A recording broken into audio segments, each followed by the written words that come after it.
আপনি বিপদের সময় বুঝবেন কে আসলে আপনার প্রকৃত বন্ধু। অনেক দিন ধরেই অসুস্থ ছিলাম, ডাক্তার বলেছিল অপারেশন করতে হবে। ছেলে মেয়েদেরকে নিয়ে খুবই দুশ্চিন্তায় ছিলাম, কোথায় রাখবো, কার কাছে রাখবো, কে রাখবে আমার ছেলে মেয়েগুলো। এই যুগের মানুষগুলো কেউ উপকার করে কাঁদে, কেউ না করে কাঁদে, আবার কেউ করবে না বলেই কাঁদে। খুবই অসহায় মনে হয়েছিল, কিন্তু আলহামদুলিল্লাহ আল্লাহ কাউকেই কখনো একা রাখেন না। এক দরজা বন্ধ হলে আরেকটা দরজা আল্লাহ ঠিকই খুলে দেন। আমার ক্ষেত্র তাই হয়েছে। অনেক দিন ধরেই অসুস্থ থাকার কারণে চা কফি মজা করে খেতে পারছি না। আজকে অনেক ক্রেভিং হচ্ছে কফি, বিস্কিট, চকলেট সব একসাথে খেতে। এর জন্য আজকে একটু সুস্থতা বোধ করাতে নিজের হাতে বানিয়ে পেলাম।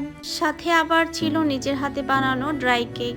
এক বক্স ড্রাই কেক বানিয়েছিলাম সুস্থ থাকা অবস্থায়। চকলেটটা অনেক দিন ধরে খাওয়ার একটা ক্রেভিং ছিল, আজকে খেলাম আলহামদুলিল্লাহ। তার সাথে সাথে এখন মেডিসিন খাচ্ছি। আল্লাহ সবাইকে বোঝার তৌফিক দান করুক, আমিন।